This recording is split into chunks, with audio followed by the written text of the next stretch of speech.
And I'm Heather Branch here asking Mike for his insight on the things that you can be working on now to better prepare for your financial future. LifePlanWealth.com is our website, and it is where you can start your conversation with Mike and his team about all the things that you need to figure out in your own plan. That's the thing, as much as we talk about all the things that we can do here on the podcast, it gets down to each individual person. Yeah. So you got to do the work yourself, but you don't have to do it by yourself. Mike is here to help. We also have links posted in the show notes, so you can just click there, or again, find us anytime at lifeplanwealth.com. So 'tis the season for, well, hopefully you're planning some summer vacations. It's, thinking about what we're going to do this summer. And that is what my husband and I are doing. We got there's a friend group. When you have like a friend and they've got a friend group, and so that friend brings you into the group, and they're like, "We're going to go on this trip. You guys want to come?" And it's a great group of people. It's super fun. So yeah, so they plan this trip, and Kyle and I don't have anything to do with the planning. We just get invited along. So this year they've decided to show up and party. Right. This year they've decided to rent a house in Aruba. So okay. Which is actually, it's a great way to go, housing rentals, because you can go to these exotic places, and if you get a big group of people, it ends up being super cheap. Yeah. To rent these nice houses. Yeah. We always joke that we're rich in certain countries. Like, and a lot of Americans can know that. We are rich in Mexico. Right? Yeah. I'm like, here's the thing, free though. virgin daiquiris for everybody. Good thing that the house is a good deal, because then I had to go buy my plane tickets. And when I tell you... We are not rich at Delta. We are not rich at Delta. When I tell you I am not rich at Delta... I love Delta. I love Delta too, you look up, that's the thing. I have only ever flown Delta. Like, I'm a Delta snob. I'm like, if it's not Delta, it doesn't exist to me. When you live in a hub city, you live in a hub city, I live in a hub city. We're a hub for Delta, you're a hub for Delta. It changes your view on things, because I can get anywhere almost always nonstop. But my view is changing, because in the last few years, the cost of Delta has gotten so astronomical. I'm like, I can't not shop other airlines now. And there's actually, if you look it up, you'll see a whole lot. The travel bloggers, the travel influencers are like, what is Delta on? And the Sky Miles program, I'm a Delta card holder. I was going online to use my Delta miles, 100,000 miles. And my husband, I'm 6 feet, I'm a little over 6 feet. My husband's 6'4", so I get us exit row. I cashed in 100,000 miles, and I still ended up having to pay over $1,000 in fees and taxes on 2 economy exit row seats. Yeah. And for those wondering, 100,000 miles is $1,000. That's $1,000. I don't know how much. That's the thing. It's like, I just had $1,000 off. Okay. So, and we're not going at peak season to go to the islands. We're going in the middle of July. It's not like March. Yeah, it's during the crazy weather season. Right. I got insurance. Hurricane season. But so that's the thing, is I was thinking to myself, I was going to get a great deal using miles, and I still ended up paying over $1,000 in taxes and fees. And that's just one example, because I was reading this story we were talking about before we were recording. The price of flying, all the junk fees, any person that's flown at all lately, but the most hated fee is the imposed baggage fee that hits. Did you read this stat, the story I sent you? The top 20 airlines last year took in more than $33 billion in baggage fees alone. With a B, 33 billion. B stands for baggage and for billions, and that's how much the airlines made on your suitcases last year alone, $33 billion. Here's the thing, though. This is what I will say. As mad as we all get at airline fees, at least we know what it is. We see, it might come as a surprise, but it's okay, I paid it.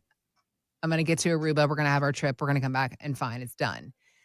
The fees that infiltrate our savings accounts, our money, ironically, the money we pay on our money,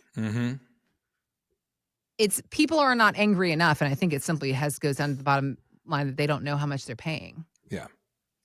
So let's talk about fees in America, sir. Let's talk about fees. Let's talk about fees, baby. Fees and portfolios is a very interesting thing. So fees are an issue in the absence of value. That's a great quote Chris Lawler taught me, my friend Chris Lawler. Yeah. Fees are an issue in the absence of value. Why do I fly Delta? because in my Delta experience, I've had very few canceled or changed flights. I know people have had them. I know people deal with it. I'm with you I'm though. not minimizing that. I am the same. I've flown first class Delta, flown the worst class Delta. Almost every seat is better than a lot of other seats on other flights. I don't have any relationship with Delta. It's just been my experience. I'm 100% with you. And I will pay a little more for a guarantee of my return flight home, as much guarantee as you can get. So all that being said, if I know what I'm paying and choose to pay it, that is acceptable. Correct. Right? I can go on Kayak or I can go on, TripAdvisor or whatever, and I can map out all the costs and I can clearly see I'm overpaying. But there's a peace of mind I get from certain things. Got it. And that is value. And so I don't mind paying the fee. What I don't like is getting no value and paying a fee. When you go grocery shopping, right? Like if you go to Kroger, Walmart, up here we go to Meijer a lot, Aldi, wherever you go. When you buy something, like let's say you do what I do. We use Instacart or Shipped, companies that will go and grab your groceries. You go on the app, you type it all in, they go buy it, they find replacements. They do a really good job. I'm very grateful for them. We pay them a fee to shop. And imagine they come through and they say, all right, the fee to shop is $10 plus a tip or whatever it is. I pay like a subscription fee. So we pay like $10 a month, I think, for Instacart. Right. Very, very low. And then they build in a little bit of, or then they build in a tip. And you go through and say, okay, well, that's cool. So I paid, when people ask, if you say, what did I pay for Instacart? Well, I tipped them $20 and I paid $10 a month. So $30 is what I paid Instacart.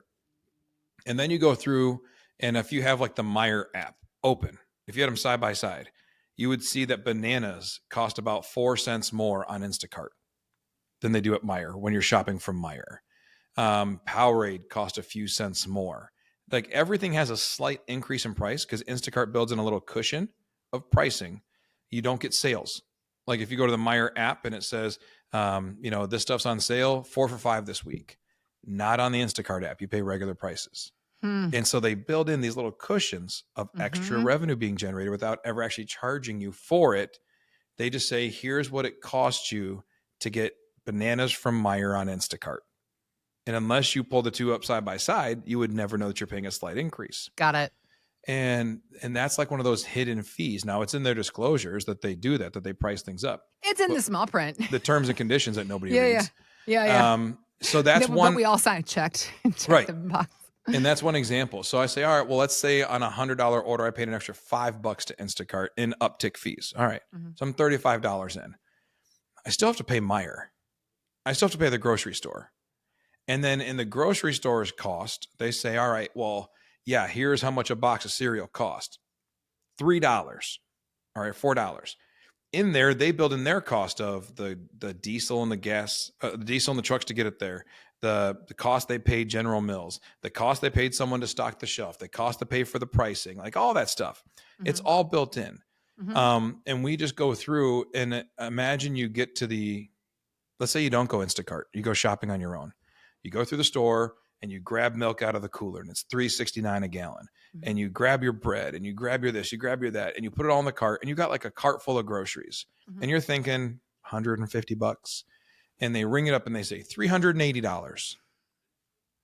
That's a real life experience though for a lot of us lately. It's crazy. And you say $380. Like I was running the math in my head. I even had a little spreadsheet from home. Like I should be more like 150. And then you say, where's the screen? I'd like to see the screen, because when they scan it, it goes up on the screen. You can see it. It's a good thing. We don't have a screen here. Well, do you have a receipt? Can I get a receipt for today's transactions? No, we don't give out receipts. What we do is we send you once a year, we send a report. And on the report, it's 50 pages long, and we will tell you what we charged you throughout the year. There's no way we would ever shop at that grocery store. That's a ridiculous, stupid example. And if you're listening, you're probably thinking that's ludicrous. That's what happens with every mutual fund or ETF you have in your portfolio. You pay someone to shop for you. It's an advisor. And there's value in that. There's so many studies that have been done, and you can find people that do studies on both sides of it, right? Like if you hate advisors, you can build a study. If you love advisors, you can build a study. But there's been studies that show that good low fee but feed management results in an average of 2 to 3% greater increase over time. So there's studies that have been done, and you pay someone to shop. and they go through and they take your investment cart and they grab you large cap funds, small cap funds, stocks, bonds, ETFs, mutual funds, annuities, whatever. And they put them in your cart. And then you tell someone, if someone says, well, what do you pay for your financial advisor? You say, I pay 1%, which is true. You're paying 1%, 1.5%, 0.5, whatever the number is. And that's what you're paying for the advisory. Mm-hmm. And so on $1 million portfolio, that's 10 grand a year. Not that that's high, low, whatever. The national average is about 1.2%. So if you are paying that per year, but it saves you from doing the research, it saves you from being the one to make the difficult decisions in the hard moments, and someone who helps you actually build out a full-on plan that makes sure you get paid the rest of your life, well, then that's a good thing. And if that was it, that'd be it. But then you still have to pay the fund managers.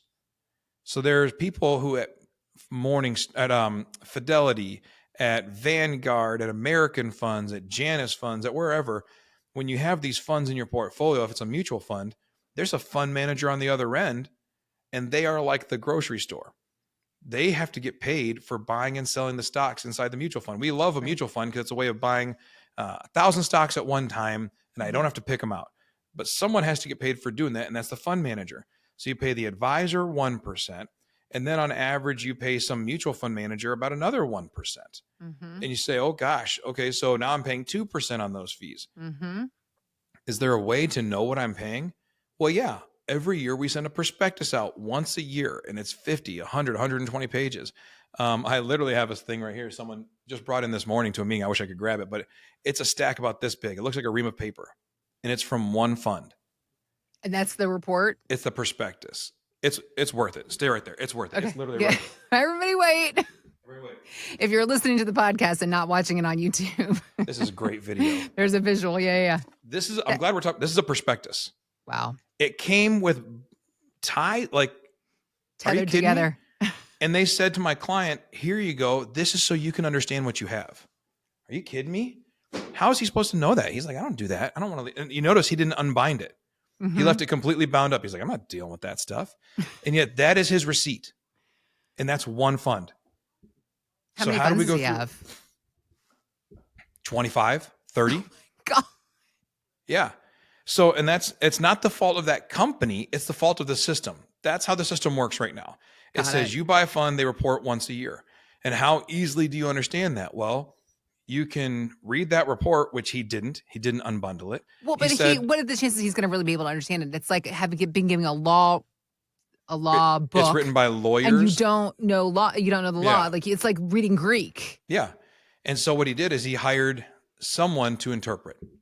He brought in it today and said, I got this. What do I do with it? I said, here's what it is. Let me explain exactly what it is to you so you understand it. In about 30 seconds, I broke it down for him. And he goes, add it to your shred pile. I said, sounds good. And so we went through it and he understands it. But to get those things as the receipt is ridiculous. That's why with all of our people, we go through line by line and say, here's exactly what you can expect to pay, what you are going to pay. If we use these funds, they're going to charge you 1%. If I use these funds, they charge you 0.2 or 0.1. So we're going to choose the lowest fee possible that still gives us the returns we want. Okay. Having a portfolio where you understand the fee structures is critical. It saves you so much money because if you make an extra 1% a year by not overpaying in fees over the course of a 20-year retirement, that's a lot of money that's still in the pocket, still in the family. Even if you don't spend it, you leave it to the kids, at least it stays with them. It doesn't go to some guy at Fidelity or Vanguard or Merrill or wherever. So knowing that is huge. Having someone who can interpret those stacks of paper, that is the key. That's how you make sure you're protected against, because in the down years, they still charge you. You lose 10%. No, you're going to still pay that fee, and you pay an advisor. So now you're down twice on top of a depreciated asset. Yep. The advisor's job is to protect you on the way down and try to help you along the way and to make sure you don't get stacks of paper like that you don't understand and have no understanding of what it means. So it's our job to interpret. And we run these reports, these Morningstar fee reports, where we're able to go through and give you the exact fee in every single fund. So you can go through. I just sat with someone the other day, and as we walked through all of their funds and all of their fees that they're paying, they said, well, the portfolio has been kind of like the market's going like this, and we're kind of just trudging along. And we went through, and I just pulled this report, I believe it was last Wednesday. And as we walked through line by line, I said, this has a 1.8% fee on the fund, plus you're paying a manager. This has a 1.2%. And we went down the list with the highlighter, just like dog, get rid of these things. And by going through, and they said, what would it be if we made a switch? And I said, well, I don't know that you should switch everything, but I think you should consider investing in something different here. And I made some recommendations, and I showed them almost identical funds, like almost identical index funds that are paying out on 0.2%, 0.3%.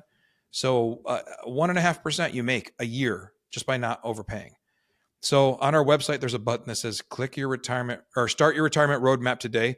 Click that button. We'll run a Morningstar report for you. We'll put your funds in and just give a receipt, an actual receipt that goes line by line. Here's what you're paying on every single fund you have. And from there, you can decide if it's worth it, if there's value to it. But it starts with that conversation. Start your retirement roadmap today, the button on lifeplanwealth.com. And we'll see if there's anything that can illuminate that. We'll bring a screen to your register and make sure you can see everything you're paying. Right. I was thinking, if you are mad at airline fees, that's dollars, not percents. that's right. Like, let's get to work, because if airline fees make you mad, then you will likely be very upset. If you have investments, let's take a look. At least an airline fee's one time, right? Right. Like you But fly, also, you pay that fee. If you have a portfolio, you keep paying over and over again. But also, there are some people that might come and have a fee review, and it's like, no, you're doing good. Maybe they're working with a guy or doing it on their own, and it's like, no, you look good. That can happen too. But the point is, give yourself the opportunity to find out. Let's run the math. Let's run the numbers. Armed with education. Yep. That's it. Again, our website, lifeplanwealth.com, is where you can go to begin the conversation. We also have links posted in the show notes, or visit us anytime at lifeplanwealth.com.